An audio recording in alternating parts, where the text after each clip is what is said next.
March 14, 1986, Los Angeles International Airport. Charles Bronson had just landed after a grueling 18-hour flight from London, exhausted, jet-lagged, and wanting nothing more than to get his 12-year-old daughter Zuleika home safely. But waiting in the terminal were 15 photographers, cameras raised, flashbulbs ready to explode in their faces like grenades. What happened in the next 90 seconds would become one of the most talked-about incidents in Hollywood history, not because Charles Bronson threw a punch, though everyone expected him to. Not because he cursed or threatened, though he had every right to, but because of what he did instead, something that revealed the man behind the tough guy image, something that showed the world what Charles Bronson truly valued above everything else, protecting his children at any cost. This is the untold story of the day Charles Bronson went to war with the paparazzi, and why his daughter never forgot what her father did for her that afternoon. To understand what happened at LAX that day, you need to understand who Charles Bronson was in 1990-86. He was not just an actor, he was a phenomenon. The Death Wish franchise had made him one of the biggest action stars in the world. His face, that weathered stone-carved face, was recognized on every continent. He was the embodiment of masculine justice, the vigilante hero who fought back when the system failed. But that image came with a price. The paparazzi had been hunting Bronson for years. They wanted the tough guy losing his temper. They wanted the vigilante showing his real violence. They wanted proof that Charles Bronson was exactly what he played on screen, dangerous, volatile, barely controlled, and they especially wanted photographs of his family. His wife, Jill Ireland, was a celebrated actress battling breast cancer, making her a target for tabloid exploitation. His children were constantly followed, photographed without permission, their privacy violated daily. Charles had tried everything. He would hired security. He would taken legal action. He would issued statements through his representatives. Nothing worked. The paparazzi kept coming. By March 1986, Charles Bronson had reached his breaking point. He would been in London filming Death Wish 3, spending weeks away from his family. He would brought Zuleika with him for the final week of shooting, wanting to spend time with his daughter, wanting her to see a different part of the world. It had been a good trip. Father and daughter had explored the city together, visited museums, eaten fish and chips on park benches. For a few days, they would have been left alone. But as their plane descended into Los Angeles, Charles felt the familiar tension returning. He knew what awaited them. The paparazzi had somehow learned their flight information. They always did. Someone at the airline, someone at the studio, someone who would sell information for a few $100s. The privacy Charles tried so desperately to protect for his children was constantly being sold by strangers. Zuleika was sitting next to him in first class, reading a book. She was a quiet child, sensitive, artistic, not built for the harsh spotlight of celebrity. She would already had difficult experiences with photographers. 6 months earlier, paparazzi had followed her to school, shouting questions, taking pictures through the car window. She would have been terrified. Charles had complained to the school, threatened legal action against the photographers, but it kept happening. As the plane taxied to the gate, Charles leaned over to his daughter. "When we get off the plane, there might be some photographers. Do not look at them. Do not respond to anything they say. Just stay close to me."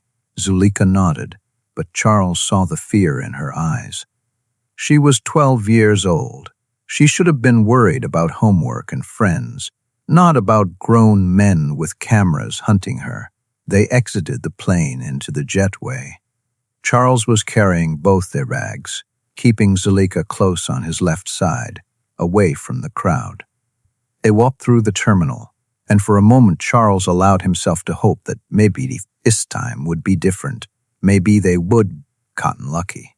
Then he saw them. 15 photographers clustered near the baggage claim exit. They would been waiting, probably for hours.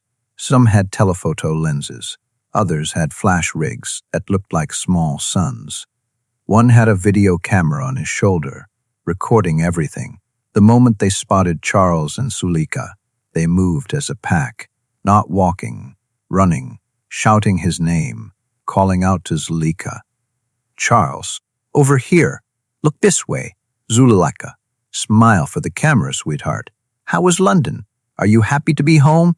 The flashbulbs started exploding, constant, blinding, disorienting.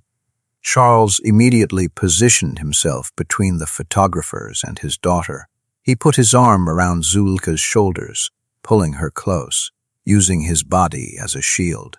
"Back off," Charles said. His voice was low, controlled, but carrying an edge of warning that anyone who knew him would recognize. "Leave her alone." The photographers did not back off. Fanfare. If anything, they pressed closer. This was the game. Push until you got a reaction. Push until the celebrity lost control. The Zeni got the $1 million shot. The moment of rage, the moment of violence, the moment that proved they were just like everyone else, only worse. One photographer, a man in his 30s with a press badge hanging from his neck, shoved his camera within inches of Zuleika's face. "Just one shot, honey. Come on, give us a smile." Zuleika turned her face into her father's chest, trying to hide. Charles felt her trembling, and something inside him, something he would been holding back for years, began to break free. But Charles Bronson was not a man who acted on impulse, despite what his movies suggested. He was methodical, calculating. Even in rage, he was controlled. So instead of throwing the punch everyone expected, Charles Bronson did something different. He stopped walking. Right there in the middle of the terminal, with luggage carts moving around them and travelers staring, Charles Bronson stopped, turned to face the photographers, and spoke. "You want pictures? Fine. I will give you pictures, but here is how it is going to work." The photographers, sensing they would finally gotten his attention, lowered their cameras slightly. This was unusual. Charles Bronson did not engage. He did not negotiate. He just glared and kept walking. "My daughter is going to walk to the car with my assistant," Charles continued. He gestured to a woman who had been waiting near the exit, one of Jill's longtime friends, who had come to pick them up. "You're not going to follow her. You are not going to follow her. You are not going to photograph her. You are not going to call out to her. She is a child, and she deserves to be left alone." One photographer, emboldened, called out, "We have a right to take pictures in a public place, Mr. Bronson. First Amendment." Charles looked at the man. That look, the one that had made him famous, the one that could freeze blood. "You have rights. So does she. The right to not be terrorized by grown men with cameras. The right to walk through an airport without being hunted. So what are you proposing?" another photographer asked, his camera still raised. "I am proposing that you use your heads for once instead of your flashbulbs. My daughter leaves. You stay with me. I will stand here for 5 minutes. You can take all the pictures you want. Ask me anything. I will answer." But she walks away unmolested. That is the deal. The photographers looked at each other. This was unprecedented. Charles Bronson, who never gave interviews, who avoided publicity like a plague, was offering himself up. But there was a catch. They had to leave his daughter alone. "How do we know you will not just walk away once she is gone?" one photographer challenged. Charles set down the bags he was carrying. He pulled out his wallet and handed it to the nearest photographer. "Hold on to that. It has got everything. Credit cards, cash, my driver's license. I am not going anywhere until you give it back. 5 minutes. That is all I am asking." The photographer holding Charles's wallet looked down at it, then back up at the actor. He nodded slowly. "Deal." Charles turned to Zuleika. He knelt down so he was at her eye level. His voice was soft now, only for her. Go with Dorothy. Get in the car. Lock the doors. I will be there in 5 minutes. I promise. Dad, you do not have to do this, Zuleika whispered, tears streaming down her face. Yes, I do. Charles kissed her forehead. This is what fathers do. We'll protect. Now go. Dorothy, the family friend, put her arm around Zuleika and guided her toward the exit. The photographers, true to the agreement, did not follow. They stayed with Charles, cameras now focused entirely on him. True to his word, Charles Bronson stood there for 5 minutes. He answered questions about Death Wish 3. He talked about working in London. He posed for photographs, standing still, letting them get clean shots. He did not smile, but he did not scowl either. He just stood there, fulfilling his end of the bargain. But then, he did something else, something that nobody expected. With about a minute left in their agreement, Charles Bronson spoke again. I want you all to understand something. My daughter is not public property. She did not choose this life. I did. When you chase her, when you frighten her, when you make her feel unsafe, you are not doing journalism. You are not exercising freedom of the press. You are bullying a child. The terminal had gone quiet. Other travelers had stopped to watch. Security guards stood at a distance, unsure whether to intervene. Some of you have children, Charles continued. Ma'am, someone following them to school. Imagine someone shoving a camera in their face while they are trying to eat ice cream or play at the park. Imagine your child asking you why strangers will not leave them alone. Would you accept that? Would you think that was reasonable? One photographer lowered his camera, then another. They were not all heartless. Some of them were just trying to make a living in a brutal industry, but Charles's words were landing, hitting something human beneath the professional armor. I am not asking you to stop doing your jobs. I'm asking you to have some decency, to draw a line, to recognize that children, celebrity children included, deserve protection. And if you cannot do that, if you cannot give my daughter the same respect you would want for your own children, then we have nothing more to say to each other. Charles picked up his wallet from the photographer who had been holding it. Thank you for keeping your word. Now, if you will excuse me, I have a daughter waiting in a car who I need to get home. He walked toward the exit, not quickly, not running, just walking at a normal pace, and remarkably, not a single photographer followed him. When Charles reached the car, he found Zuleika in the back seat, still crying. He climbed in next to her and pulled her into a hug. I am sorry you had to see that, Charles said quietly. You stood up for me, Zuleika said through her tears. You made them listen. I will always stand up for you. That is my job. That is what I am here for. The incident at LAX did not make major headlines.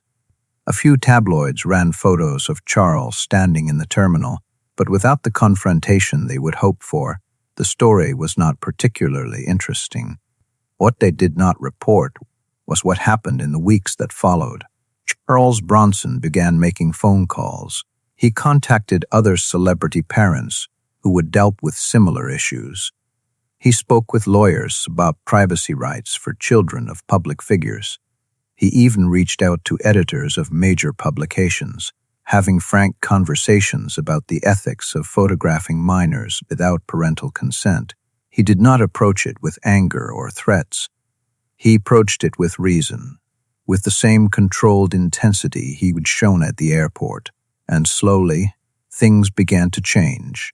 Not overnight, not completely, but enough to matter. Several publications implemented policies about photographing celebrity children. Paparazzi agencies started having conversations about boundaries. It was not a revolution, but it was a shift. And it started because Charles Bronson had been willing to negotiate instead of explode, because he had been willing to sacrifice his own privacy to protect his daughters. Zuleika Bronson grew up to be a successful artist, someone who valued her privacy and guarded it carefully. In a rare interview years later, she was asked about growing up as Charles Bronson's daughter. People expected my father to be this violent, explosive person because of the roles he played. But he was not like that at all. He was thoughtful, protective, incredibly gentle with his children. The incident at the airport when I was 12, that is who my father really was. Not the guy on screen throwing punches, but the dad who was willing to stand in a crowd of photographers, offering himself up so I could walk away safely. She paused and then added, "That is the father I remember. That is the man I want people to know about." Charles Bronson died on August 30, 2003, at the age of 81. His obituaries focused on his film career, his tough guy image, his iconic roles in Death Wish and Once Upon a Time in the West.